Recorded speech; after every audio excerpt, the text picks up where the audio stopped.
Hello everyone, and welcome back to my Dunbrock Defense Toy Box for my next episode of Toy Box Tutorials.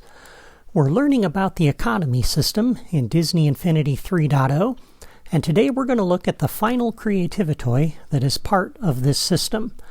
Before we talk about that toy, let's take one last look at my overview diagram of the economy system. We've covered almost everything on this diagram now. The final part that we're looking at is how the players earn money in this system, as represented by the initial arrow on the left side of the diagram. Last time, I mentioned that there are two Creativi-toys that enable players to earn money. One is the Loot Drop Manager, which we looked at last time. The other is the Loot Chest, and that's what we're going to look at today. There are actually three different versions of the Loot Chest. The generic one is in the Creativi-toys drawer, which you see here. And for purposes of experimenting and looking at it, I'll drop one here. The other two are in the Gameplay Toys drawer. One is the Kiln Chest from the Escape the Kiln game in 2.0.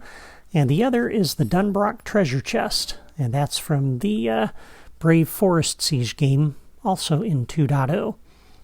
And they all work the same. It's just a cosmetic difference. So if you want something that fits Scotland, if you want something that fits a more futuristic theme, or just the generic loot chest, you have a few options.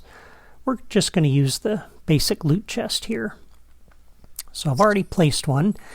And basically this toy allows you to create a treasure chest that awards a prize, excuse me, when it's opened. Alright, so we've placed one.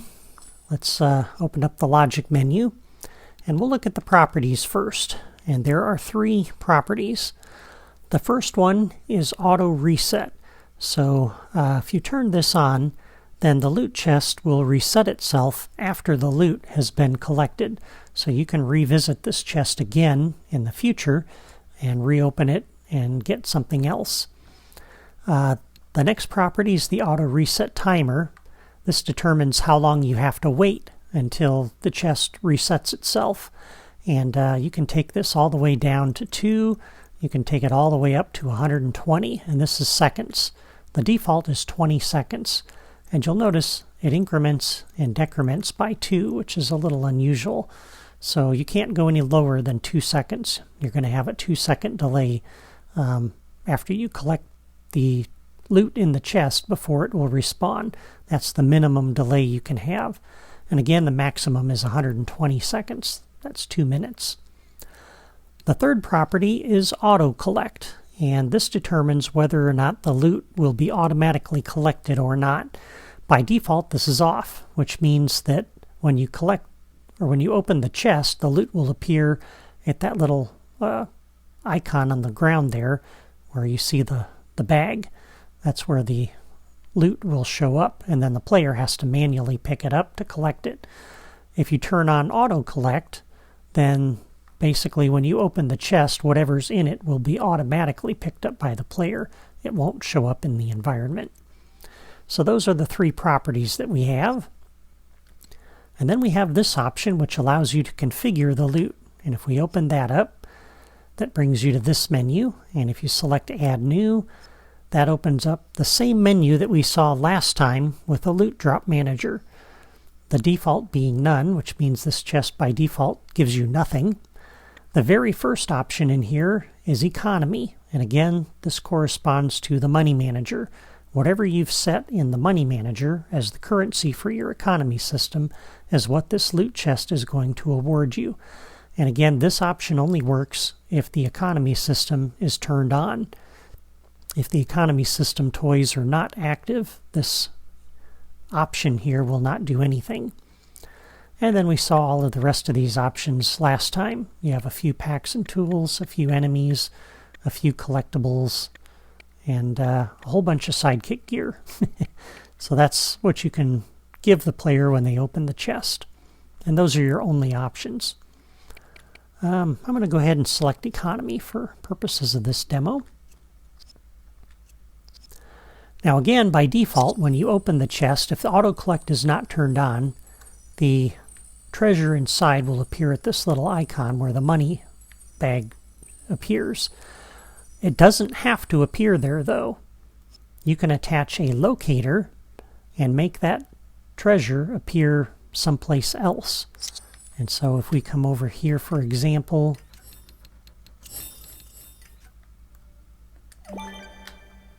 and we come over to our chest,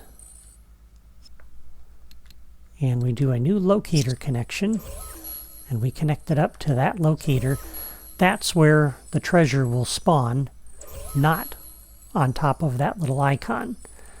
And so if you want your treasure to show up at some point, and there's cases where you would want to do this, then you can hide the chest out of the way and just show up here. And I did this in my Aladdin toy box, for example, when I tossed a character or sidekick into the well.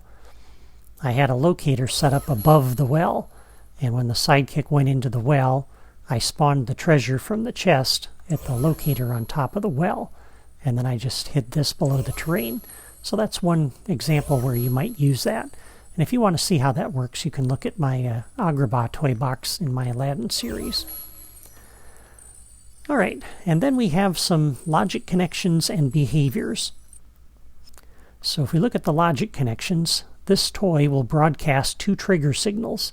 When the chest is opened, it will broadcast this first one, opened. When the chest becomes reset, it'll broadcast this one. And you can hook other toys up to that. So if you want to maybe play a sound effect when the chest reset has been done and it's available to be used again, you could play a sound effect, for example, on that. So that's where you might use those two things. Let's drop a little button out here just so I can show you the behaviors. We're not going to use this, but or we're not going to keep this, but alright, so on the button we'll do a new logic connection when pressed. We come over to the loot chest, and there's two things you can make this do. You can make it spawn loot, and basically this acts as if the player opened the chest, but the player won't actually open the chest. So again, you can put the chest out of the way, attach a locator to it, and use a logic connection to spawn the loot wherever you want it to show up, when you want it to show up. And that can be useful. And then you can also use a logic connection to reset the chest. And I'm going to demo that here in a little bit. So those are the behaviors for the toy. So we have a chest, and it's set up with some economy. And let's just go ahead and demo it really quick. So we'll come over here, turn on our economy system.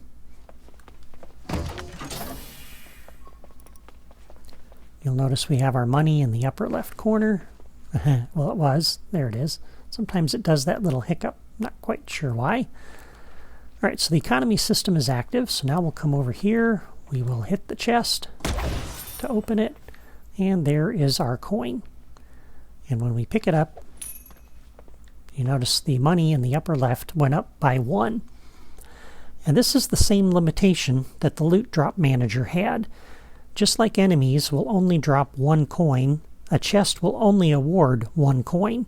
You cannot configure it to drop more than 1 coin, or to drop a coin that is worth more in the economy system. But there is a trick that you can do with a loot chest that will allow you to give more money to the player. And before I show you that, let's implement the logic for the next stage of my tower defense game.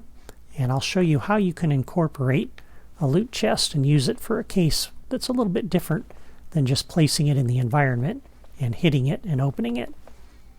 So let's come back over here and turn everything off again so we can get back into the normal editor. And we'll reset our economy system. That puts the money back at 20. Now let's go ahead and take this loot chest out because we're done with that.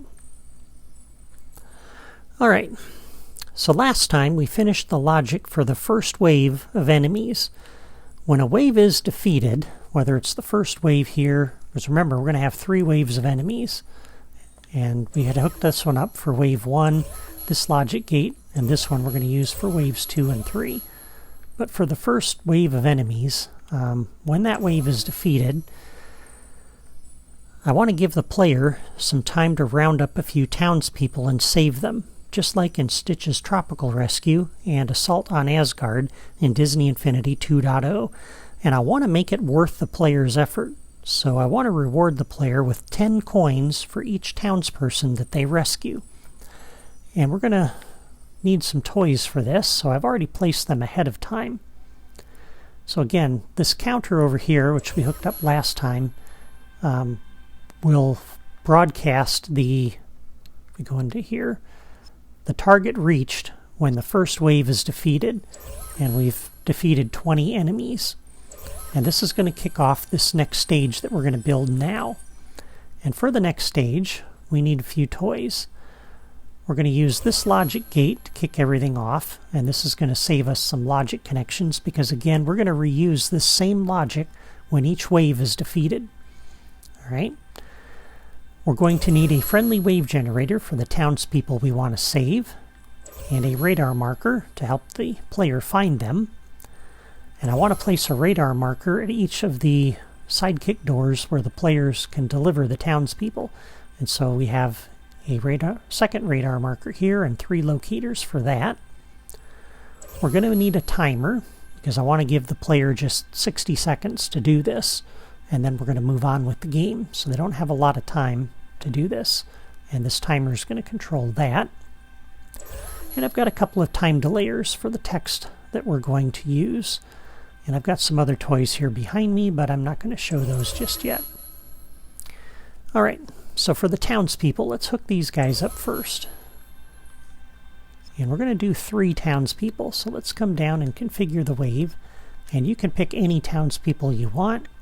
I'm just going to pick some of these Dunbrock guys here. I kind of like that guy. He's a little goofy. We'll do this guy. And maybe the old guy. You can pick any of these you want. But that's what we're going to do.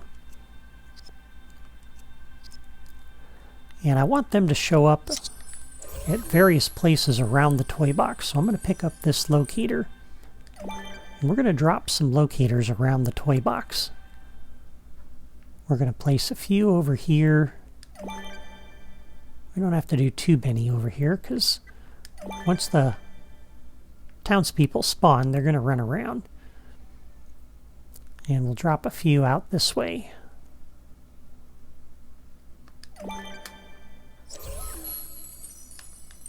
And I got the little blue dot facing that way, but it doesn't really matter because, again, they're going to run around all over the place. You can drop more locators if you want. A good number is about 10 or so. So let's come over to our friendly wave generator. We'll do a new locator connection, and let's connect up to these locators. So we'll spawn there. And a new locator connection. Spawn over here. And look up the other 2. I'm just doing 4 just so I don't spend a ton of time hooking up locators here.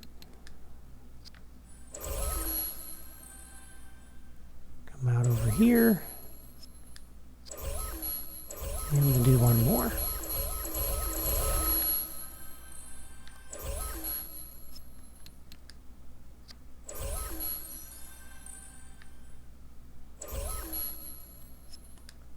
Okay. And then we'll set the properties on our friendly wave generator.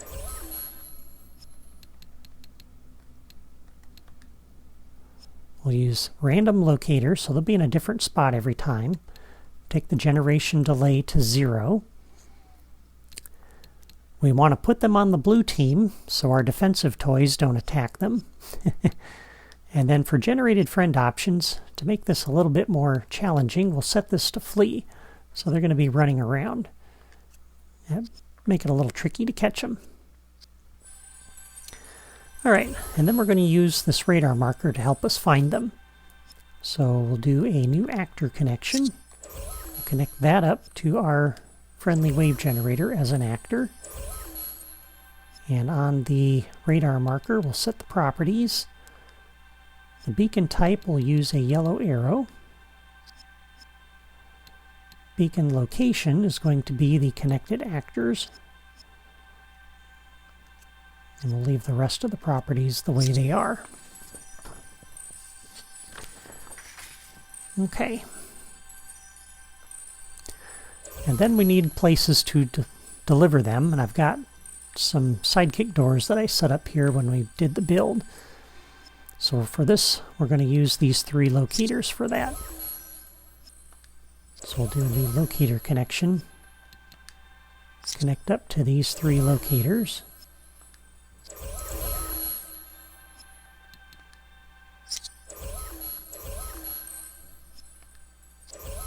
And then we'll move the locators over to those sidekick doors.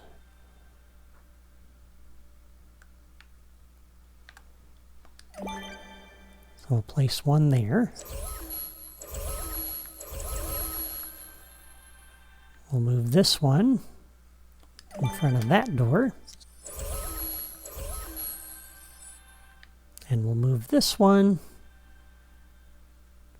out here to the well. I think if we do that, the little arrow will show up at the top of the well. I don't want to place it too high there. And then this radar marker, we'll set the properties. Beacon type will be a yellow ring. Beacon location needs to be the locators. All right. On the timer, we'll set the properties for that. The target time, I'm going to set this to 60 seconds. And we're going to leave visible display on, and we're going to count down from that time. So the player is going to see how much time they have left.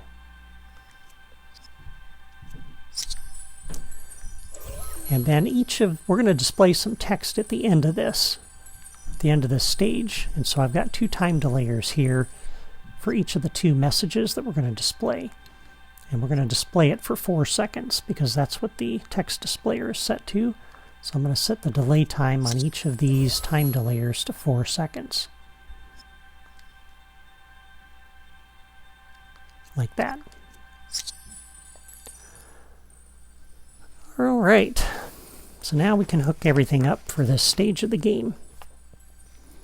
So what we're going to do is, at the start of the wave, you'll remember when the editor closes, this kicks off the next wave. And at the start of the game, this is the logic gate for wave 1. This is the gate that's open. So we want to generate at this point the townspeople and have them running around. So this gives the player something they can do if they want to leave the enemies to their turrets and their towers, defense towers. They can go off and chase after townspeople. Or if you have 2 players, you can give them the option to do that as well. So on this gate, we're going to do a new logic connection. On output, we're going to come over and generate our townspeople that we want to rescue. So we're not going to wait until the end of the wave to generate them. Oh, there we go. We're going to generate the wave. So they'll be running around while the enemies are out here. All right, and then when the wave's defeated, then we're going to kick off this stage of the game. So on this counter, we'll do a new logic connection. When the target is reached, we're going to input into this logic gate. And really the only reason I'm using the logic gate is because this is going to really connect to a lot of these toys. And we're going to need to do these same connections for the end of the other waves. And so this just makes it easy because then I can just input into this and be done. So that's really the only point of this, is for reusing this logic and saving ourselves some work. All right, so let me go ahead and move that aside. We're done with that one. All right, so on this logic gate, we're going to kick everything off. So what we're going to do is a new logic connection on output. We're going to turn on the radar marker for our townspeople. So we'll activate that. The townspeople are already in there, so here we're just helping them find them if they haven't found them yet. And then we need to turn on the radar marker for the sidekick doors. So a new logic connection on output. We'll turn on that radar marker. And then we want to start the timer. So a new logic connection on output. We're going to start our timer. And then we want to let the player know what they're supposed to be doing. So we'll do a new logic connection on output. We're going to come over to our text displayer out here.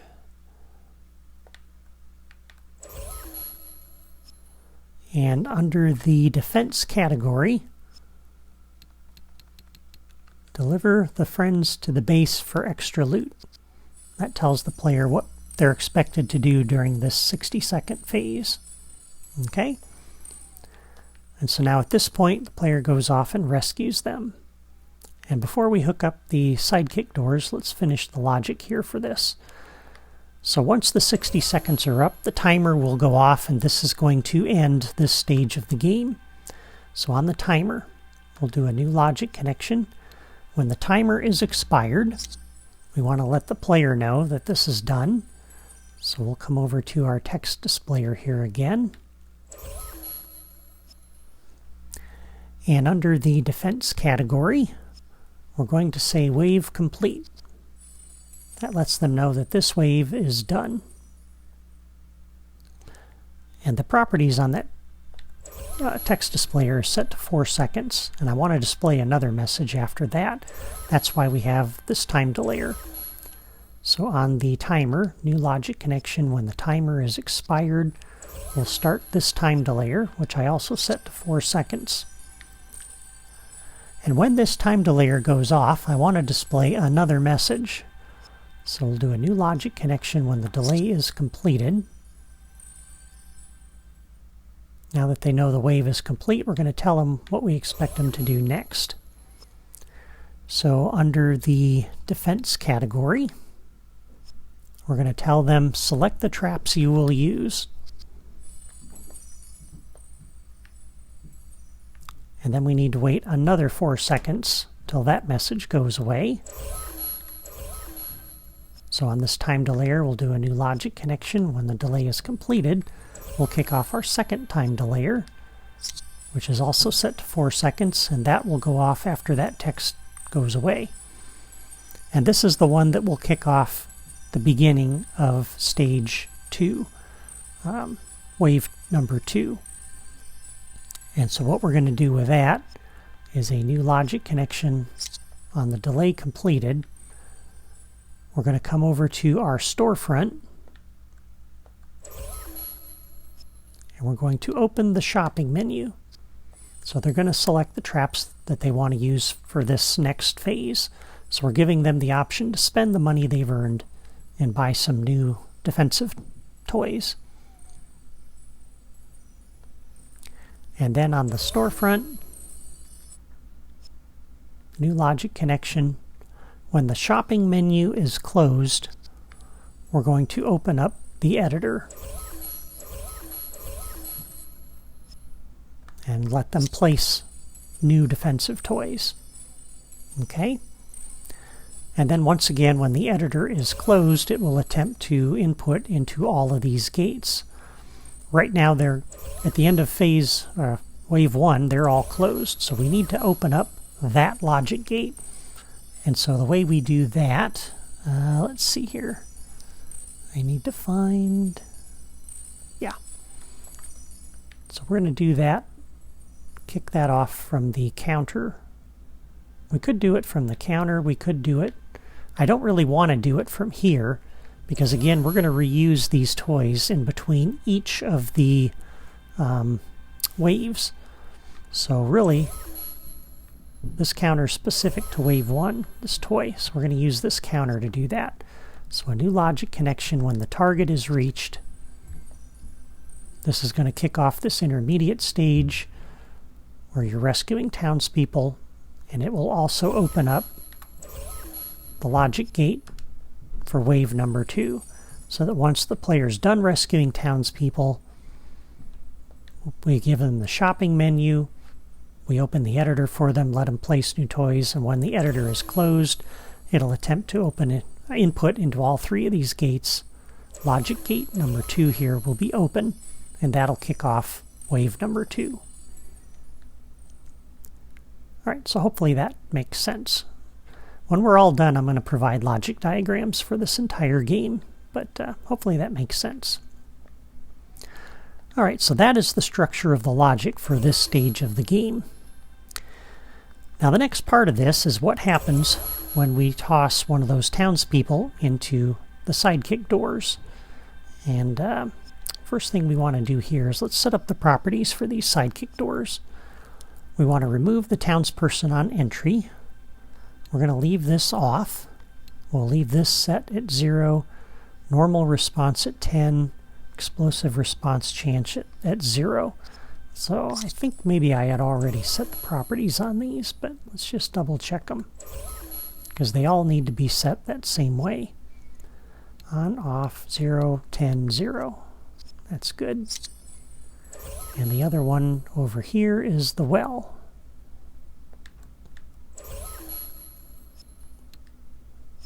On, off, 0, 10, 0. Okay, so those are set properly. So what I want to do is when the townsperson is thrown into here, I want to award the player 10 coins. Okay? To do that, we're going to need 10 treasure chests. Alright? So I've placed 10 of these loot chests out here, because again, remember, a loot chest only awards 1 coin. And I want to award 10, so we need 10 chests to do this. We're going to use logic connections to award the loot, and we're going to make use of the auto-collect property to pull this off. Okay? So on each of the chests, I've already placed these ahead of time, but we're going to come over to configure the loot, go into add new, and we're going to select economy. That'll cause this chest to award 1 coin. And in the properties, we're going to turn auto collect on. Now, we're going to reuse this logic multiple times here, because we have 3 townspeople. And so we're going to need to reset the chests. And I could turn this on and take the auto reset timer as far down as I can. The problem is 2 seconds is a long period of time. And if you have 2 players that are running around saving townspeople, there's a chance that they could toss people into the sidekick doors, different doors, almost at the same time. And you could end up getting nothing for one of those townspeople. And so I'm not going to use the auto reset here for that purpose. I could do that and simplify the logic, but I'm not. So what I'm going to do here is on the treasure chest, we're going to just use the auto collect property, and we're just going to configure the loot. You're going to do that for all 10 chests. So come to each one, configure the loot, turn on auto collect. And I've already done this for the other 9 to save time. And then to reset them, we're going to use this time delayer. And we're going to set the properties on this. I've got it set to 1 second, which is much more reasonable. You could set this maybe to a half a second. I'm going to leave it set at 1. 2 is too much. I think 1 is okay. And then we're going to do a new logic connection. When this delay is completed, we're going to reset all of the chests. Okay? And this will take care of our reset mechanism.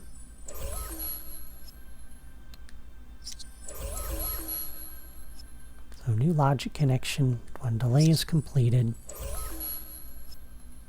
reset. And I could have done this ahead of time and probably should. Just showed you 1 chest, but I didn't. So you got to watch me for a minute as I connect all of these. And you're probably thinking, I'll just fast forward here, and I don't blame you. But on the other hand, this shows you that it does take a little time to set this up. And you might think, well, that's kind of boring. I don't know if I want to go through all that effort. Well, before you think that, wait till you see the result, because this is pretty cool. I've got a few ideas here that I want to share with you before the end of this video as to what you can do with this. I think you're going to like it. New logic connection, delay completed. 2 more to go. Almost there. New logic connection, delay completed. Reset. New logic connection, delay completed. Reset. All right. And then, just to save ourselves some connections, because again, we're going to reuse this same logic here, we'll use this logic gate to spawn the loot on all the chests. So, new logic connection on output from this gate. We're going to come over to each chest and tell it to spawn its loot. New logic connection on output. Spawn your loot. New logic connection on output. You do the same thing. And again, I probably should have hooked most of this up. Oops, I missed one. That's okay, I'll come back. New logic connection not open. Now I'm getting in a hurry. I gotta remember, just take my time. It's okay. You might be tempted to hurry too when you're doing this, because this is kind of boring. But just take your time. It doesn't take long, really. That's our next one. Spawn the loot. The nice thing about placing the logic gate here is you have to pass over each of these along the way. And so that tells you which one is the next one you haven't hooked up. Just a little tip. New logic connection on output. See, if I had put the logic gate out here, then it's like, which one is the next one?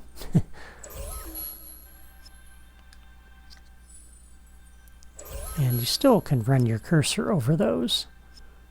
But by placing it over here, you have to move your cursor this way anyway, and it saves you just a little bit of time. When you've done as much logic as I have in these toy boxes, you kind of learn little tricks like this. Alright, so there, that logic gate spawns the loot. Okay, so we're going to come over to each of our townsperson sidekick doors. We're going to do a new logic connection. When, let's see, how do we want to do this? When the townsperson is thrown in, let's do it that way. So the moment they're tossed in there, we're going to come over to our logic gate and input. And then on output, this will cause all 10 chests to spawn their loot. And because the auto collect is set to on all of those chests, our count on our money for the upper left corner there is going to jump by 10. And that's pretty cool, because now we have something we're doing that's awarding the player more than 1 coin. So when a townsperson's thrown into that one, we'll input into this gate, and you can see why it's beneficial now to have that logic gate, because I made 10 connections on that gate, and now from each of these I only have to make 1 connection. Without that logic gate, I'd have to connect this to all 10 loot chests, connect that one to all 10 loot chests, connect this one to all 10 loot chests. That's 30 connections. So this way, we've narrowed it down to 13 connections. 10 on the logic gate, 1 on each of those sidekick doors. Okay, and there you go. And I'll demo that for you in a moment, but that's pretty cool, because then you can toss a townsperson in here, and you're going to get 10 coins for that, which is really neat. Okay, now you can use this same trick in a few other ways, and I want to share this with you because this is a cool idea that I had. All right. I'm going to drop down another loot chest here because I want to demo something, because this actually will not work, but I want to show you that. And I want to show you something that will work. But what you can do is use this same trick to provide collectibles that are worth a lot of coins. And I'm thinking of the Zelda games, for example, where a standard rupee is green and it's worth 1 rupee, but you can pick up a blue rupee that's worth 5 or a red rupee that's worth 20. And so you could use these to do that.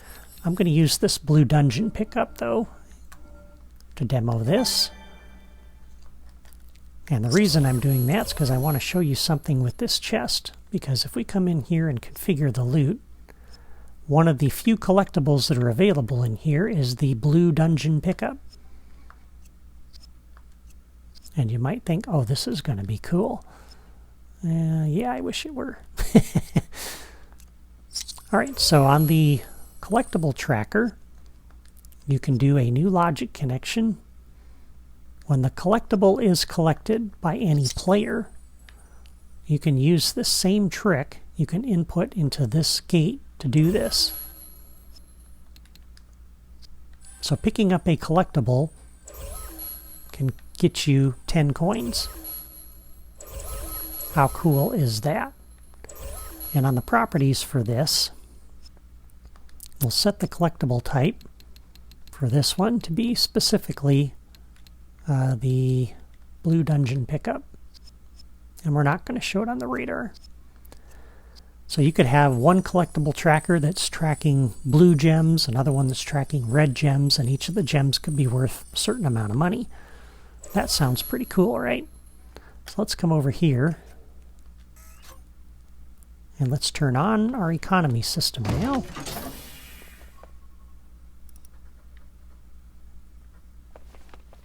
And in the upper left, there we go, there's our coins. So now watch what happens when I pick up this collectible. Our money just jumped to 30. That's pretty awesome. So you can have collectibles that players can find in your toy box that are worth money, and that's a way that you can have them earn money using the loot chest. That's not just hitting the loot chest. So I think you'll like that. Speaking of the loot chest, what happens when we use this? Well, this has the same problem that the Loot Drop Manager had. It put the collectible there, but for some reason the collectible tracker doesn't recognize this. So when we pick it up, you'll notice the collectible tracker did not do anything. We still have only 30 coins up there in the corner. And so I just want you to be aware of that. So you can't use a chest to give the collectible, but you can use a collectible tracker, or you can put a collectible directly in your toy box. Let's turn off the economy system. We'll reset everything. And let's go ahead and take this out. Of course, you can use a replayer to put down the collectibles, and that'll work. Or you can just place the collectibles out in the environment and let the player go looking for them and find them. All right, it's a little bit longer episode today, but sorry about that. But I want to demo what we've got here so far now. So let's go ahead and turn that on. Oh, and by the way, before we test this, let's go ahead and turn it back off. I want to go ahead and save my game. This is always a good idea to do here. So we're going to save. I had loaded Dunbrock Defense Build 2 today, so because I keep alternating backups, I'm going to save to this one. So I can always go back to Build 2 if I mess this up bad. But let's see how this all works and what we've got here. And this shouldn't take too long to save. There we go. All right, so let's turn it on. And let's go see what we got. We have a townsperson out here. Here's our mission giver.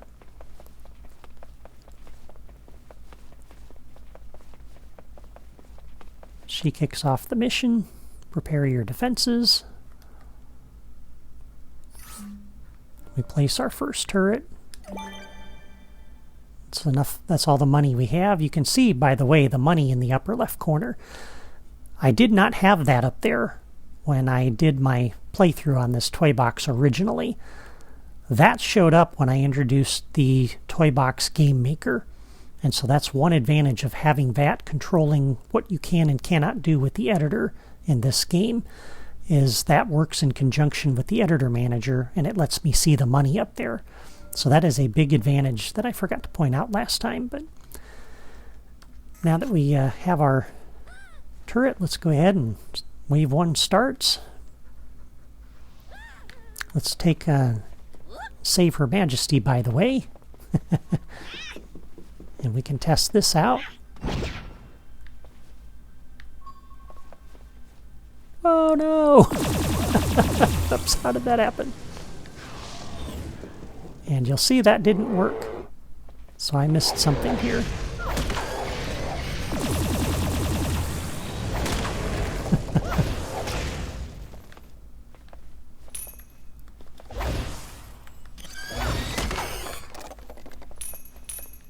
So I'm not sure what happened there.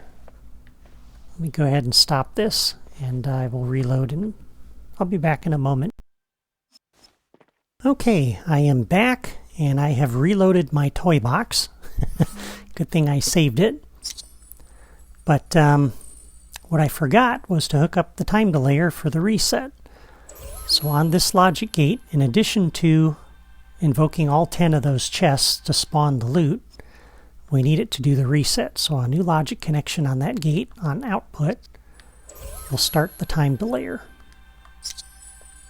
So what had happened was I had picked up the blue collectible, which input into here from the collectible tracker caused all the chests to spawn their loot, and then it hadn't done the reset. So when I went to toss the queen into here, this did nothing because the chests had already been used and they had not been reset. Now you might be thinking, well, what does that mean then for the treasure chest over here in the second dungeon pickup that I had gotten?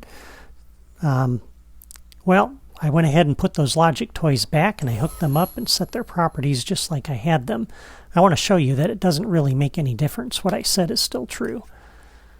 So let me just demo that really quick. All right, so we turn everything back on for our economy system. And we come over here. I'm waiting for, there we go. I was waiting for the coins to show up in the upper left. All right, so we pick up this. And you'll notice it jumped from 20 to 30. And now it should have redone the, should have done the reset. So now if I come over here and hit the chest, and now we pick this up, you'll see it still doesn't work because the collectible that this puts out, the collectible tracker doesn't recognize it. And so it didn't matter for that I did not have the reset turned on for those chests. The collectibles coming out of that loot chest are still not going to be recognized by the collectible tracker. So I just wanted to show you that. Okay, so now that we are done with that, and now that our reset for the chests is turned on, let's try this again. Alright, so turn the economy system back on. I didn't do a reset, but that's okay. I should have reset my economy system there. But for purposes of this demo, that's okay. Let's try it out. Alright, so once again, we talk to the queen. She says, prepare your defenses. We'll drop our first turret right here. And we'll exit out. Wave 1 starts, we'll pick up the queen. And this time,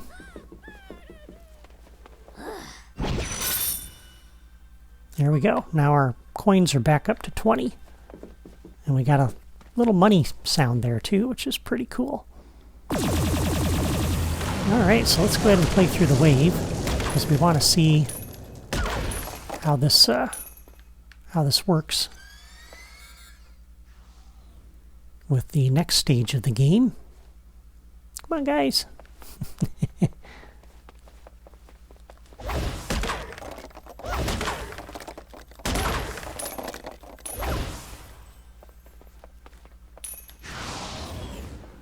I think I got all the coins. Yep. Alright, so that was the second of 5 groups.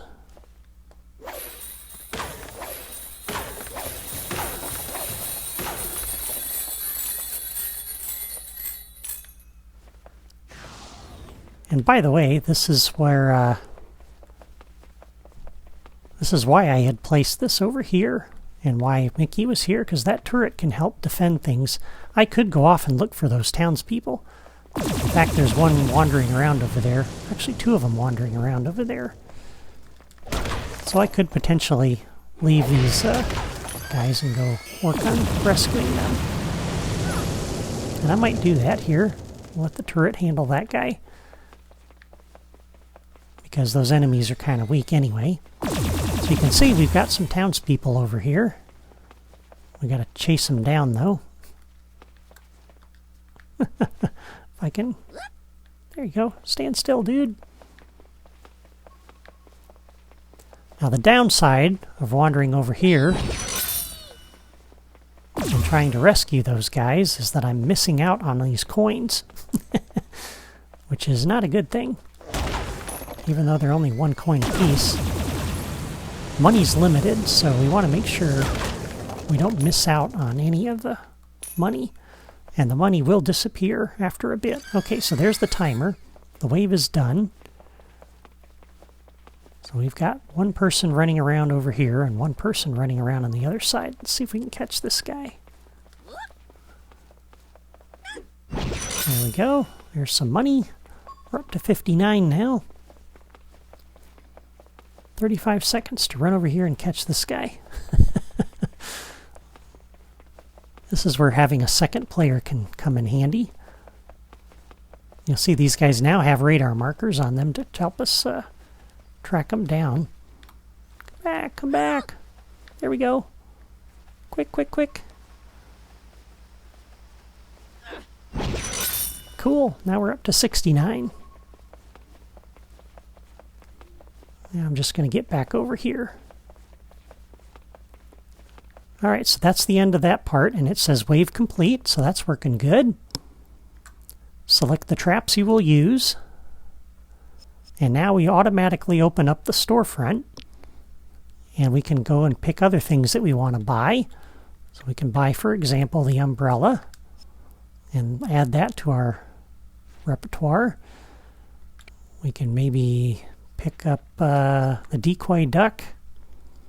And then we're going to got to save money, though, to spend. So when we place things in the environment. So now we'll exit.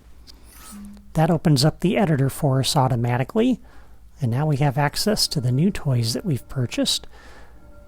And one thing that's missing, you'll notice, because we haven't really started implementing Wave 2 yet, is that the arrows aren't showing up. And we don't have any enemies hooked up. But at this point, we can place our traps for the third wave. I'll place them kind of like I did in the playthrough. And then when we exit, the editor manager inputs into that second logic gate, but there's nothing connected to it right now. And, oh, and we forgot to turn the radar markers off. So we have to do that too. But we'll take care of that next time. So that's it for the loot chest. And with that, I have now covered all of the Creativi-toys that make up the Toy Box economy system in Disney Infinity 3.0. Next time, we're not going to do a tutorial per se. We're going to finish the logic for my tower defense game. And then in 2 weeks, for my 100th episode, can you believe it? We're going to talk about how you can use the economy system to build a sim game like Dreamlight Valley. And I'll share my ideas for how you might do logic for things like crafting and building a home. Thank you for watching my video today. I hope you found these economy system tutorials helpful. If so, please hit the like button and leave a comment to let me know. If you want to see another example of how to use the economy system in a toy box, again, let me refer you to the Agrabah toy box in my Aladdin series. Well, that's all for me today. Have a great weekend.